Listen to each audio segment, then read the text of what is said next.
Resultan hoy más necesarias que nunca la cooperación y la solidaridad internacional. Nada vale tanto como la vida de una persona. Ese es un principio fundamental de la Revolución Cubana, sobre el que se yergue nuestra cooperación internacional en salud, educación y todo cuanto tenga que ver con la dignidad humana. Estas palabras fueron expresadas en la Cumbre Mundial de la Organización Internacional del Trabajo por el primer secretario del Comité Central del Partido Comunista y presidente de la República de Cuba, compañero Miguel Díaz-Canel Bermúdez, a quien invitamos a pronunciar las palabras de clausura de este encuentro internacional de solidaridad con Cuba.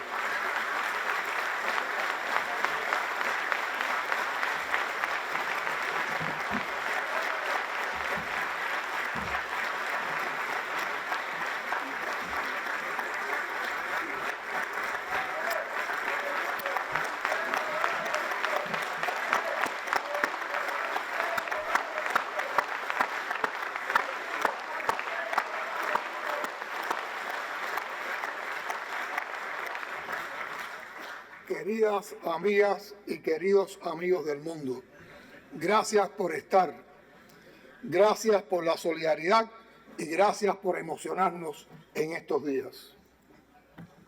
Cuba nunca olvidará este día ni a quienes vinieron a acompañarnos en la primera celebración de mayo bajo las muy difíciles condiciones en que la pandemia de COVID-19 ha dejado al mundo de los trabajadores en todas las latitudes.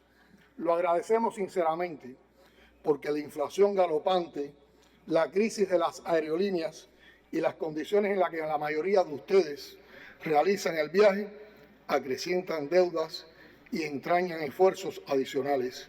Ninguno de ustedes vino a hacer turismo a Cuba. Vinieron a ofrecer su corazón, a alentar y a compartir sueños y esperanzas, y nos llenan de energía, pero también de eternos compromisos.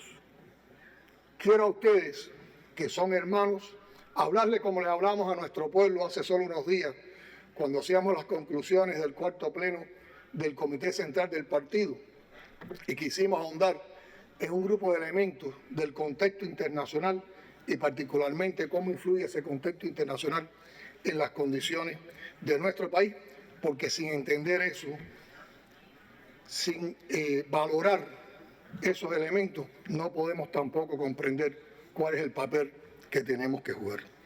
Es indudable de que hoy estamos viviendo un escenario de hegemonía global, donde el gobierno de los Estados Unidos hace todos los intentos por dar una perspectiva simbólica del poder, unido a la guerra cultural y comunicacional que de manera perversa ha ofertado desde hace años y que ha dejado indefensa a varias sociedades en el mundo. Los factores de crisis presentes en los últimos años, acelerados por la pandemia, han elevado la enajenación social de los individuos, los egoísmos y la despolitización de la sociedad, favoreciendo los proyectos de la derecha ultraconservadora, y eso es lo que explica cómo en el mundo están resurgiendo ideas fascistas. La agresividad de los Estados Unidos se manifiesta por tratar de imponer los elementos de la guerra no convencional, por el uso de laboratorios de intoxicación mediática, por tratar de desvirtuar en ese mundo virtual las realidades del mundo real y también de nuestros países, basado en campañas de desinformación, en la mentira, en el doble rasero y en la hipocresía. Muchos pensábamos que después de la pandemia el mundo sería más solidario y sin embargo hoy estamos convencidos que no. Es casi que inaudito ver cómo un mundo que hoy debía estar centrando sus esfuerzos en salvar a la humanidad, en salvar las vidas humanas, en ser solidario con más de 10 países o 20 que todavía no han podido vacunar ni a casi un 10% de su población y que todavía no saben cómo les va a llegar la vacuna, y que ese mundo se está orientando entonces a nuevas guerras y a nuevos conflictos internacionales que ponen en peligro también la estabilidad de todo el planeta. Y estoy hablando precisamente del conflicto europeo que está en este contexto de la agresividad de los Estados Unidos. En Europa se profundiza el conflicto con una gran carga de manipulación política, dobles raseros y una creciente rusofobia por parte del gobierno de Estados Unidos, que no cesa en su empeño de expandir su dominio militar y hegemónico a nivel europeo y mundial. Como hemos reiterado, esta situación se hubiera evitado si se hubieran atendido a tiempo, con seriedad y respeto, los fundados reclamos de garantía de seguridad de la Federación de Rusia. El ilegal uso de sanciones económicas, comerciales y financieras de carácter unilateral como instrumento de presión y la suspensión de la Federación de Rusia a organismos multilaterales, como ha sido el reciente caso del Consejo de los Derechos Humanos, que rechazamos firmemente, agravan notablemente la actual situación y no contribuyen en lo absoluto a lograr una solución diplomática efectiva, justa y pacífica que resuelva la actual crisis. La posición de Cuba es de principios y coherente con nuestra trayectoria internacional, apegada al derecho internacional, a la Carta de las Naciones Unidas y a la proclama de América Latina y el Caribe como zona de paz. Nos oponemos sin ambigüedades al uso de la fuerza contra cualquier Estado. Pero el planteamiento cubano sobre la responsabilidad de Estados Unidos en este conflicto responde a una convicción y a hechos concretos. No pueden ignorarse las raíces históricas y las condiciones que han conducido a la actual situación. Otro tema y otro elemento que bien ustedes han definido en este encuentro y que tiene que ver también con la política agresiva del gobierno de los Estados Unidos, en este caso contra Cuba, es el bloqueo. La definición del bloqueo está en los propios documentos oficiales del gobierno de los Estados Unidos, y recordemos el famoso memorándum de Mallory en el año 1961. Y miren toda la perversidad que hay en este documento. Ese documento define lo siguiente: la mayoría de los cubanos apoyan a Castro. El único modo previsible de restarle apoyo interno es mediante el desencanto y la insatisfacción que surjan del malestar económico y las dificultades materiales. Hay que emplear rápidamente todos los medios posibles para debilitar la vida económica de Cuba. Y más adelante plantea: lograr los mayores avances en la privación a Cuba de dinero y suministros para reducirle sus recursos financieros y los salarios reales, provocar hambre, desesperación y derrocamiento del gobierno. Eso es un planteamiento totalmente perverso y eso es lo que le han estado tratando de aplicar a Cuba durante más de 60 años. El reforzamiento del bloqueo desde el 2019 ha tenido un impacto severo sobre la economía y la vida de nuestra población. Y nosotros decimos con toda convicción de que en estos momentos nosotros se trata del bloqueo. Hay un bloqueo con un apellido y es que ese bloqueo está recrudecido en los momentos actuales. La inclusión de Cuba en la lista de países patrocinadores del terrorismo, las medidas para privarnos de combustible, la aplicación del título tercero de la ley Hart-Burton y las 243 medidas de Trump forman parte de esta perversa política. Han provocado un efecto muy dañino para el comercio exterior cubano, el acceso a financiamiento, el encarecimiento de las importaciones y la capacidad de atraer capital para el desarrollo. Y todo esto repercute en la disponibilidad energética, de alimentos, de medicina, de transporte, de insumos para nuestros procesos productivos y el nivel adquisitivo de ingresos de la población, provocándose inflación, altos precios, interminables colas. Y se generaron, en medio de todo este contexto, tensiones extraordinarias en el esfuerzo de enfrentamiento a la pandemia. Otro tema que tenemos que abordar desde esta perspectiva de agresividad es la manera en que se manipula el tema migratorio con relación a Cuba. Hay que recordar que la política de los Estados Unidos con relación a la migración dio lugar a sucesivas crisis migratorias. Y recordemos la crisis de los 60, el llamado famoso puente de Camarioca en 1965, la crisis de 1980, conocida como el Mariel, y la crisis de los años 90, alrededor del año 1994.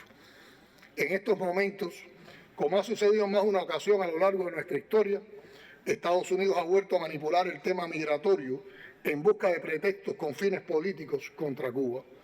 se conjugan otra vez ahora los factores que estimulan y condicionan la inmigración irregular hacia ese país.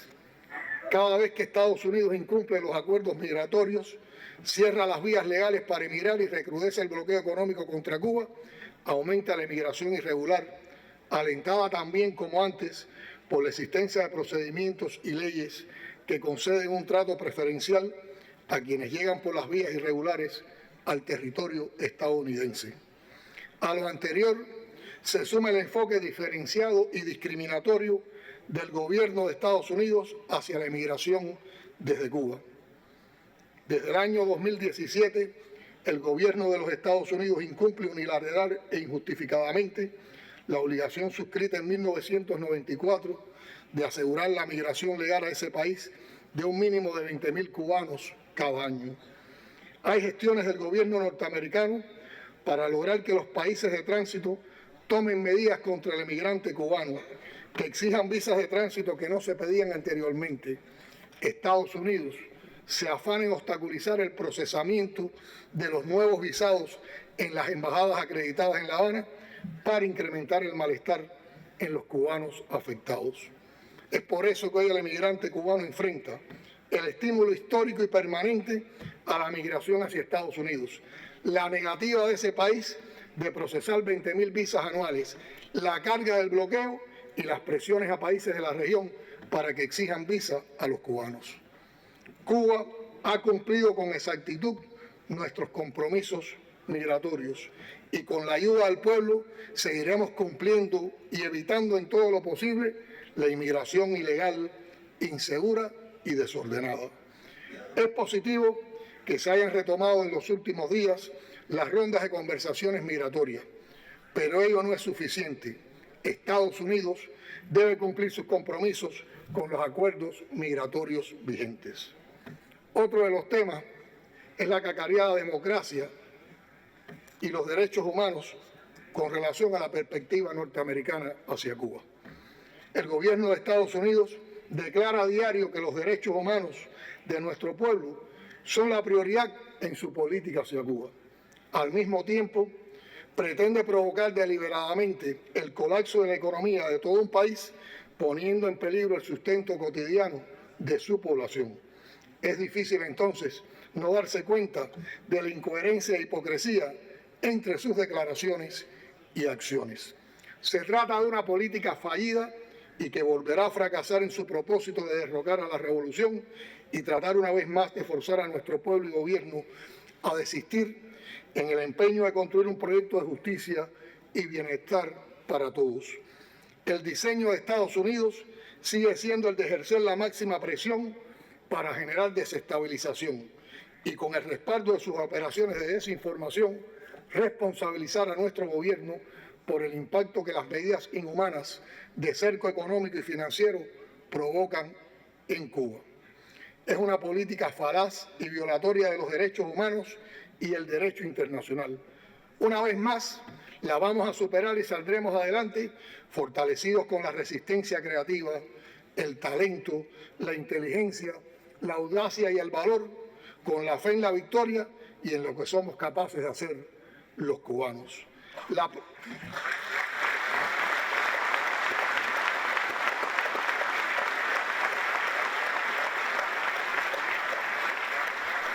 La protección de los derechos humanos en Cuba confirma hoy las cifras de lo posible para un sistema social asediado que emula las legislaciones y prácticas más avanzadas para su preservación.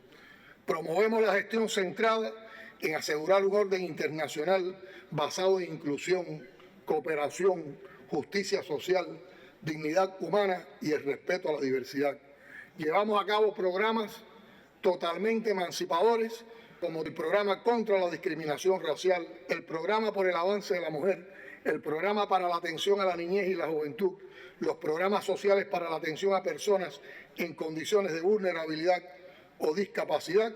Y ahora, como todos ustedes conocen, con esta visita a nuestro país, estamos en un proceso de consulta popular que llevaremos a referéndum de un código de las familias emancipador, inclusivo y humanista. También se ha tratado de tergiversar la situación con relación a los juicios a personas que cometieron hechos vandálicos el 11 de julio.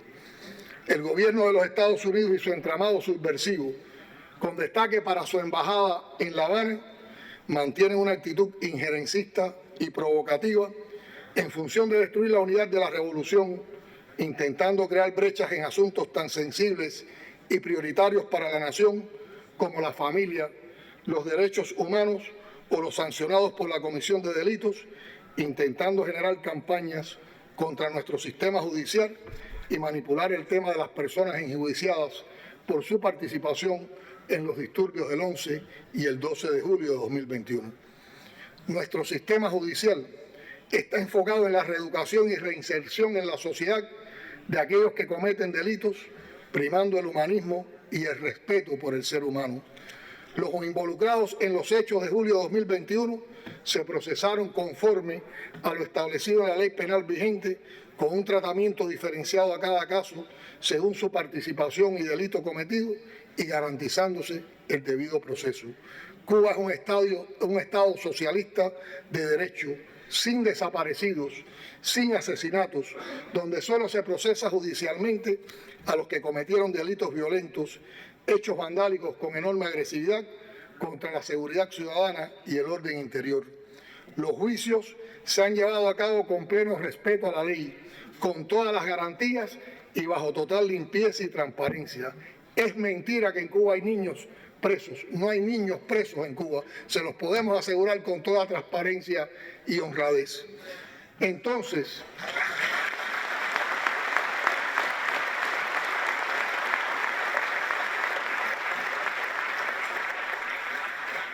habría que preguntarse por qué se trata de difamar sobre Cuba y no se condena a los desaparecidos, a los líderes sociales y periodistas asesinados diariamente, al abuso policial de otras latitudes, a las fuerzas paramilitares que actúan, reconocidas por diversos gobiernos en el mundo.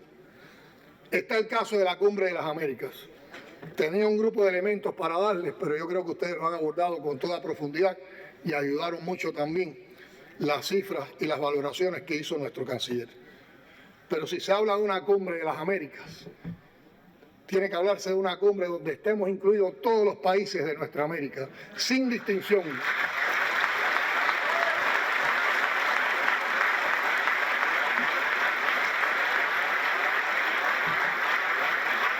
Una cumbre de todos con igualdad de condiciones, porque somos soberanos y no aceptamos la hegemonía imperial de nadie.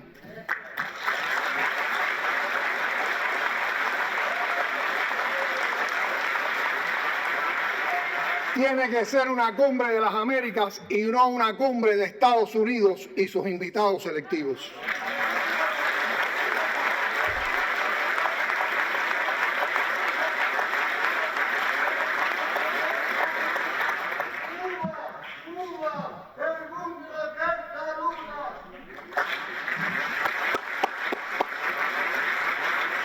Bruno, en días recientes, caracterizaba a los Estados Unidos en la siguiente situación: la represión de las minorías, la restricción de los derechos sindicales, la explotación y represión de los pueblos y culturas originarias, la falta de igualdad de género, el racismo y la discriminación contra los afroestadounidenses es lo que predomina en la sociedad norteamericana. La brutalidad policial y las más de 1000 muertes en el año anterior de personas por disparos de la policía, la explotación laboral en las cárceles privadas, la violencia y las armas de fuego, la represión de derechos reproductivos y planeación familiar, las guerras, las cárceles secretas, los secuestros, las ejecuciones extrajudiciales, el uso de la tortura. Eso es lo que pasa en Estados Unidos, el único país en el mundo que no es parte de la Convención de los Derechos del Niño. Hay otros datos también que se daban sobre la cantidad de presos cumpliendo sanciones, sobre los presos que fueron condenados con edades cuando eran niños.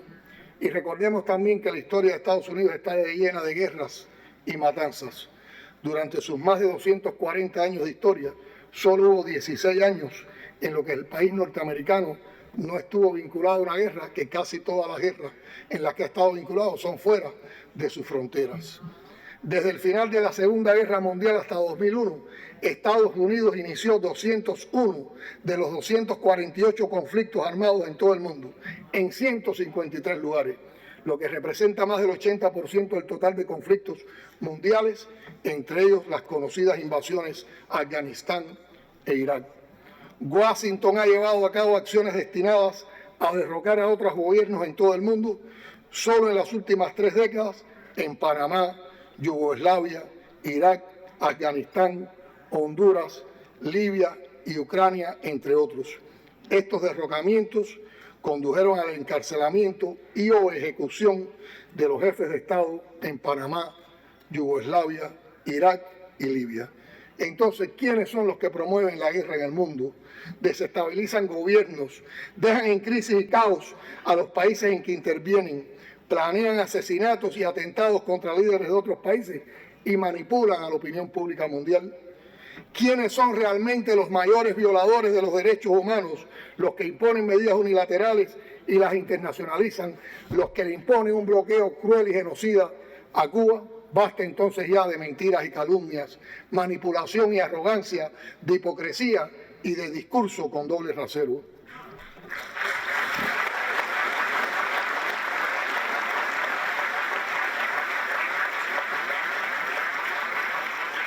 En este contexto expuesto, es evidente que Cuba no es una excepción en el panorama de dificultades e incertidumbres que viven prácticamente todas las sociedades.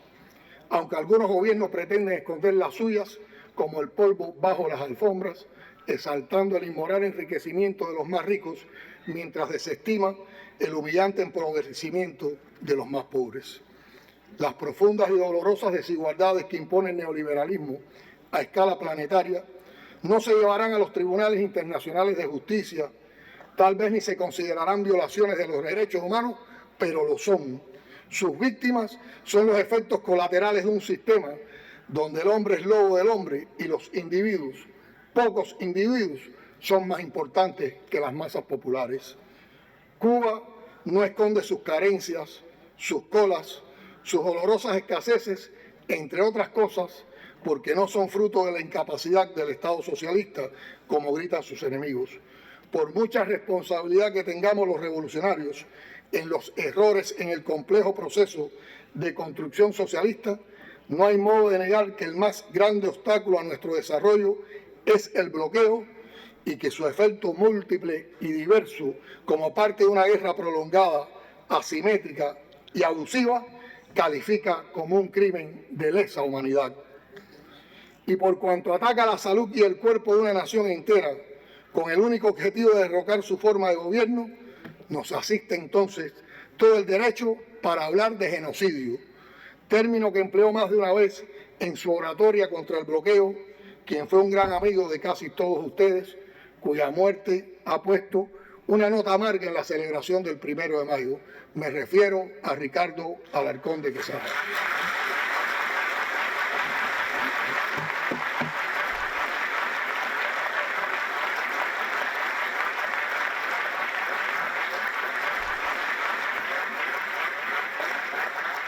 Camaradas, queridos amigos, en los últimos 2 años, Cuba ha estado enfrentando 2 pandemias simultáneamente, la COVID-19 y el bloqueo recrudecido.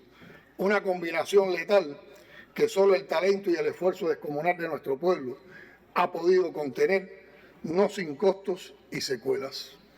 Ante esto siempre nos preguntamos, ¿qué teníamos que hacer? Bueno, en primer lugar, no doblegarnos ni rendirnos jamás. Esa convicción, y quiero que ustedes lo tengan como una certeza,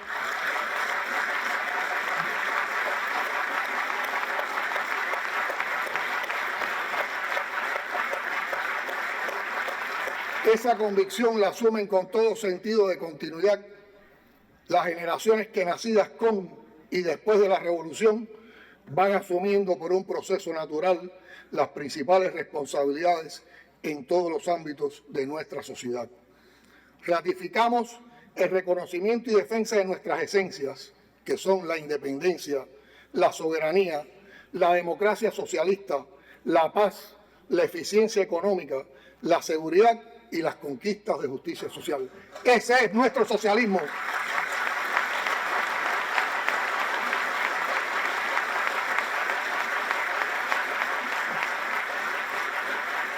A ellas sumamos la lucha por una prosperidad que abarque desde la alimentación hasta la recreación de nuestros niños y jóvenes, que incluya el desarrollo científico, una riqueza espiritual superior, el bienestar y que empodere el diseño de lo funcional y lo bello.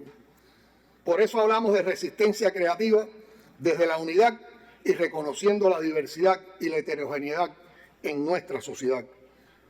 La necesidad de mantener la sociedad que se ha querido construir y que ha sido referencia. Y también tomamos en cuenta la responsabilidad de mantener a Cuba como faro del mundo y de América Latina, como ustedes han reconocido.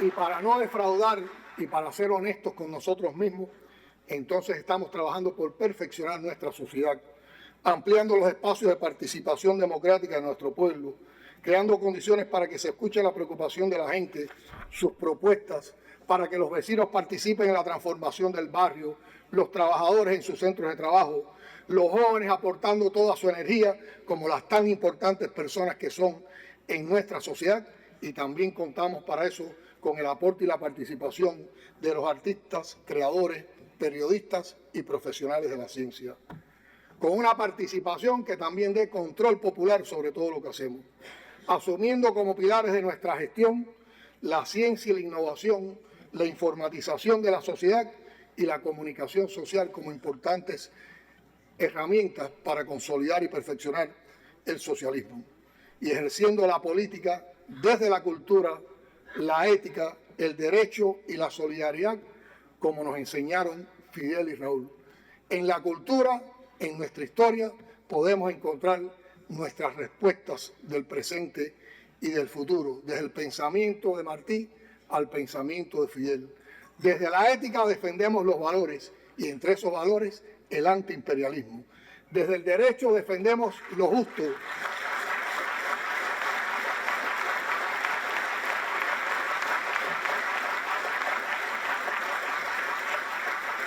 Y la solidaridad la ejercemos desde nuestras familias, en nuestros barrios, en toda nuestra sociedad y la compartimos con ustedes como ustedes la comparten con nosotros.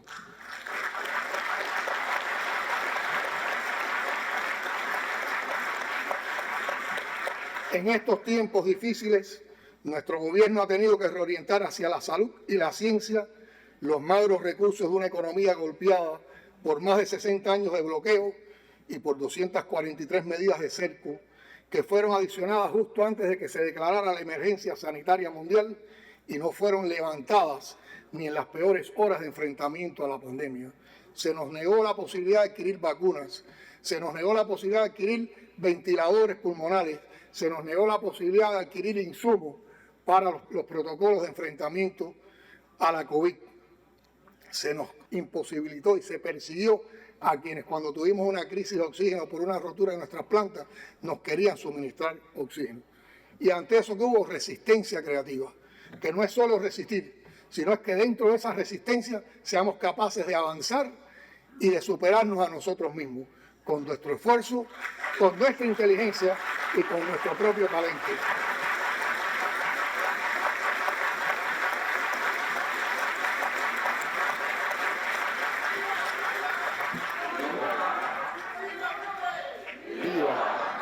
Asumiendo los retos de ese bloqueo con esa resistencia creativa. ¿Y qué ha pasado? Lo que se explicaba aquí por el ministro de Salud. Hicimos ventiladores pulmonares cubanos y hemos podido fabricar más de 100 ellos que están en nuestras salas de cuidados intensivos.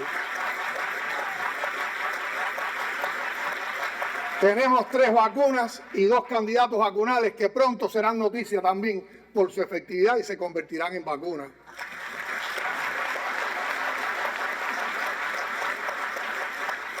Con un esfuerzo tremendo, con ayuda solidaria y con un humanismo de todo nuestro pueblo enfrentamos la crisis del oxígeno.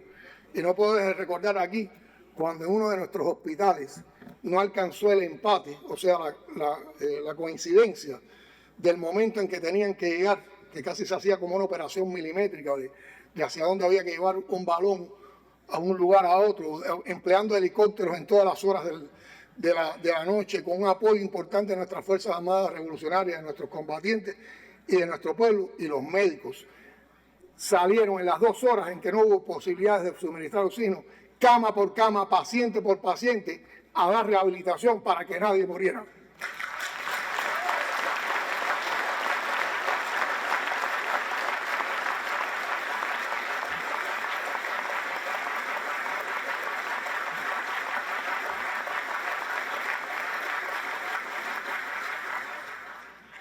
Destinar los mayores recursos a la atención y cuidado del pueblo y a la búsqueda de las vacunas contra la COVID-19 no fue una decisión voluntarista.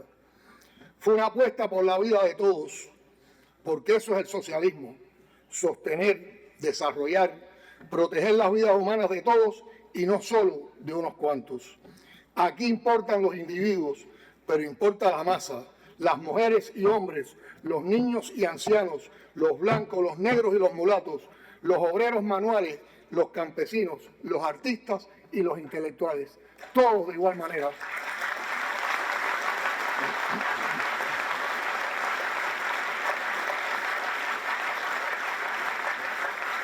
Seguramente hoy, como siempre, al final de cada acto de celebración de los trabajadores cubanos, como lo hicimos ayer en la plaza, nos daremos las manos para cantar arriba a los pobres del mundo. Aquí estamos los pobres del mundo, pero empoderados.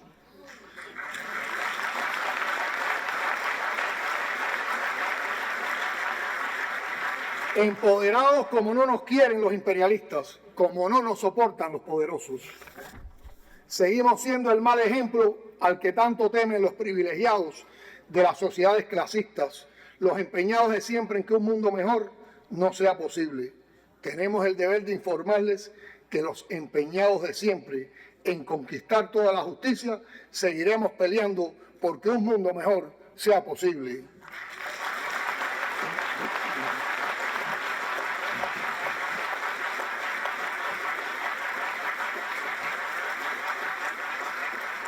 Ayer nuestro pueblo lanzó un fuerte mensaje al mundo.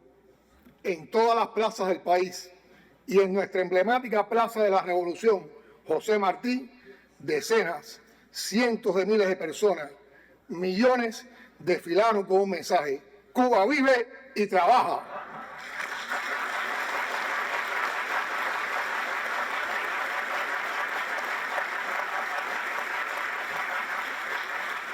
Por primera vez, muchos, si no todos ustedes, estuvieron antes en centros de producción y servicios, en empresas del Estado y en empresas también no estatales.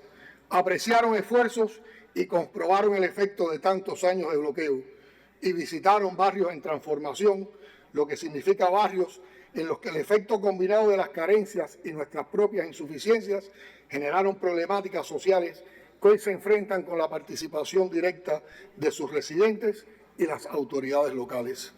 Vamos cambiando todo lo que debe ser cambiado, como dejó dicho Fidel al definir el concepto de revolución en otro memorable 1 de mayo en La Habana en el año 2000. También apreciaron ustedes que el desfile en todas las plazas lo encabezaron los trabajadores de la salud y las ciencias, nuestros héroes del trabajo, nuestro orgullo legítimo. Ellos son los hijos de la revolución de la ciencia que impulsó Fidel en los años oscuros de la caída del socialismo en Europa y de la desaparición de la Unión Soviética. Cuando tantos que nos llamaron satélites soviéticos hablaron del fin de la historia y apostaron por la caída inmediata de la revolución cubana. Las apuestas no han terminado en el mercado de la contrarrevolución, tampoco las etiquetas. Los poderosos padrinos de las dictaduras latinoamericanas, que dejaron decenas de miles de desaparecidos, millones de exiliados y más de una década perdida en el Cono Sur y en Centroamérica, los mismos que destruyeron toda la infraestructura de naciones prósperas del Medio Oriente, dejando a cambio torturas, cárceles secretas, caos y muerte, los perseguidores de quienes denuncian sus atrocidades, los provocadores de guerras ajenas, etiquetan a Cuba como dictadura, a su gobierno como represor y al socialismo como fracaso. No es difícil imaginar cómo sería Cuba sin socialismo, porque ya lo fue. Hasta diciembre de 1958 fuimos un laboratorio del neoliberalismo en América Latina, con una real dictadura bendecida por Washington que convirtió la tortura en método y el asesinato en práctica, mientras las mafias del juego y la prostitución se adueñaban del país. Una revolución social tan profunda no triunfa donde no están dadas las condiciones para la rebelión popular. La revolución cubana es la respuesta rebelde a la barbarie en la que el capitalismo tercermundista sumió en otras décadas a nuestro pueblo. Socialismo o barbarie, dijo tempranamente Rosa Luxemburgo, y el socialismo nos libró de la barbarie. Elevó al pueblo a la altura de su natural talento y es lo que nos ha permitido enfrentar, no sin costosas pérdidas y sufrimientos, 60 años de guerra económica, de persecución financiera, de falaces campañas demonizadoras, sin rendirnos a la fórmula cómoda y ya probada del capitalismo excluyente. Lo hemos hecho con una combinación de esfuerzo, sacrificio, abnegación, pero también a golpe de innovación, ciencia, inteligencia y articulación de fuerzas y procesos. Esa es la resistencia creativa, que también ha sido posible por la solidaridad internacional que ustedes encarnan.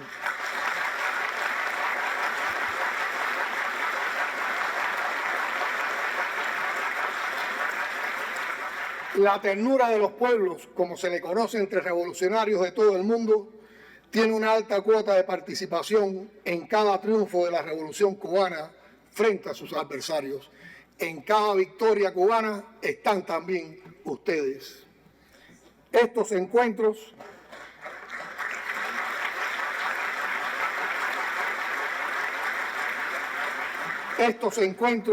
son el modo de celebrar esas victorias y de agradecerles desde nuestra parte sus aportes. Ya no se trata solo de su generosa pelea contra el bloqueo genocida, organizando campañas de donaciones y caravanas.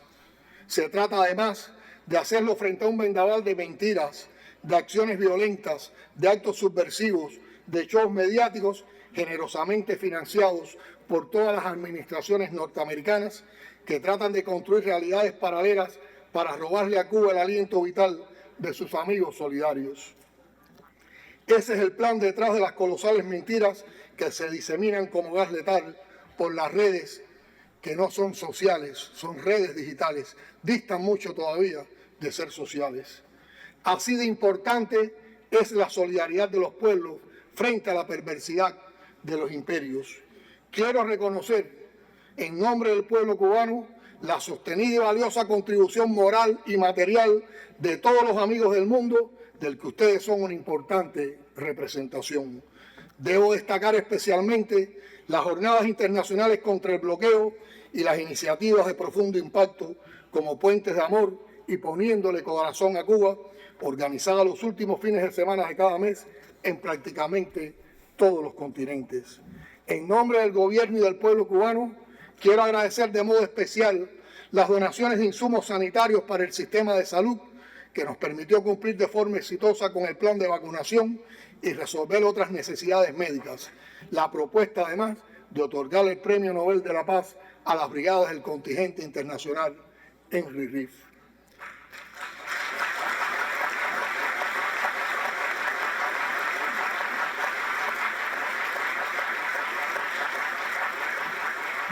Emociona mucho contar con esas profundas pruebas de solidaridad y amor y aún así recibir el hermoso mensaje de la declaración final de este encuentro que aquí leyó nuestra entrañable Guy Walker, ferviente defensora de nuestra soberanía y nuestro derecho a construir un modelo de sociedad justo y solidario como antes lo fue su padre, el inolvidable reverendo Lucius Walker.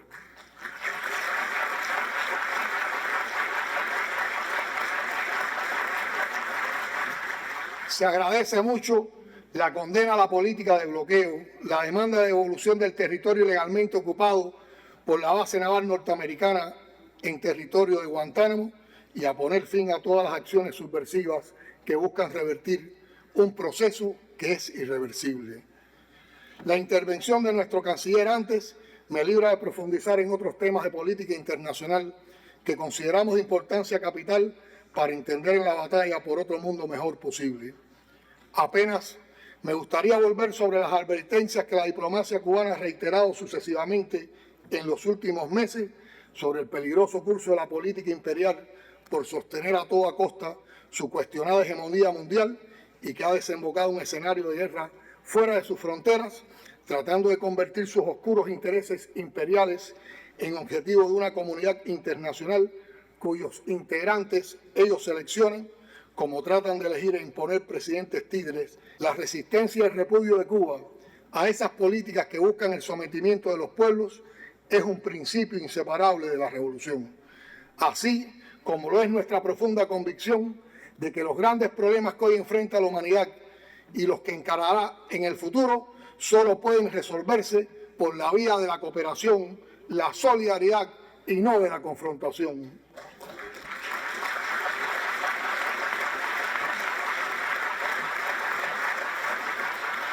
Quiero repetir para ratificar el llamado a que urge consolidar nuestra mayor fortaleza, la unidad en la diversidad. El mundo necesita, como antes, un verdadero desarrollo con equidad y justicia social y no el egoísmo y la opulencia de unos pocos a merced del saqueo de los recursos naturales propios y ajenos. La necesidad que tenemos de redoblar la lucha porque prevalezcan la solidaridad, la cooperación y el respeto mutuo si se quiere dar una respuesta efectiva a las necesidades y anhelos de todos los pueblos y preservar lo más valioso, la vida y la dignidad humana en el planeta. Seguir promoviendo la integración de la región latinoamericana y caribeña, la defensa de la verdadera y definitiva soberanía de nuestras naciones y la salvaguarda de la proclama de América Latina y el Caribe como zona de paz.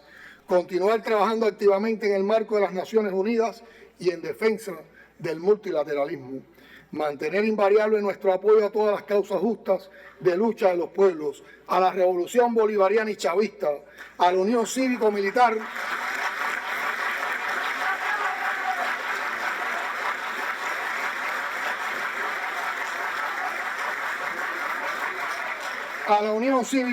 de su pueblo y a su legítimo presidente, el compañero Nicolás Maduro Moros.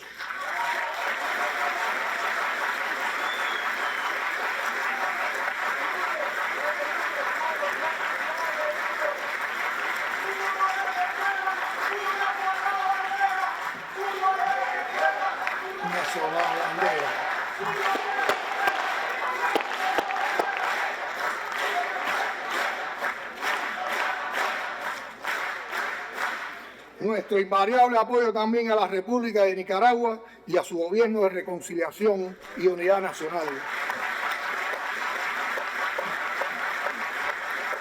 Apoyamos la causa de Lula en Brasil.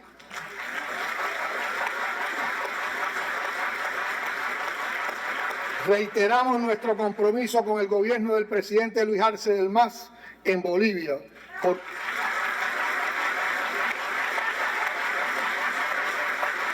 Por su trabajo en la recuperación del país y la lucha contra el golpismo, y también nuestro respaldo a los gobiernos de México, Argentina, Perú, Chile y Honduras,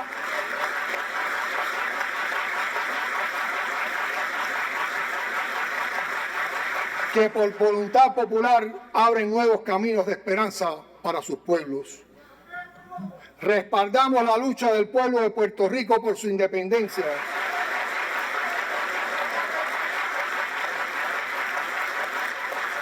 Y nos sumamos al reclamo por la soberanía argentina sobre las Islas Malvinas, Georgia del Sur y Sandwich del Sur y los espacios marítimos circundantes. Ratificamos nuestro apoyo al derecho de las hermanas naciones del Caribe a recibir un trato justo, especial y diferenciado, y acompañamos sus reclamos de reparación por los daños del colonialismo y la esclavitud, con énfasis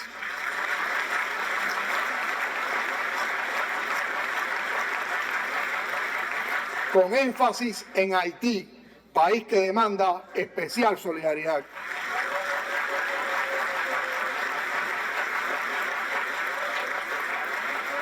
Condenamos la intervención imperialista en Siria y nos solidarizamos con las luchas de los pueblos palestinos y saharaui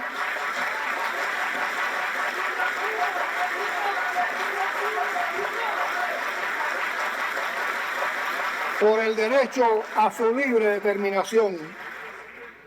Y expresamos una vez más el convencimiento de que los grandes problemas que hoy enfrenta la humanidad y los que encarará en el futuro solo se pueden resolver, como repetí, por la vía de la cooperación, la solidaridad y no la confrontación. Tenemos la convicción de que la solidaridad no se puede bloquear como se bloquean los insumos, los alimentos, las medicinas o incluso el oxígeno que los imperialistas nos negaron en el peor momento de la pandemia. La solidaridad solo reconoce necesidades y demandas humanas y coloca a quienes la dan y la reciben en el escalón más alto de nuestra especie. Ella seguirá siendo un arma indestructible de lucha y al mismo tiempo un mensaje permanente, inagotable de paz, imposible de acallar.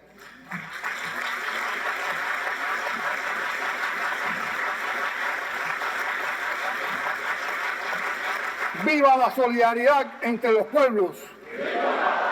¡Viva eternamente el legado solidario de Fidel, Raúl, el Che y todos los revolucionarios que nos antecedieron! ¡Viva Cuba, que vive y trabaja por el socialismo! ¡Patria o muerte! ¡Venceremos!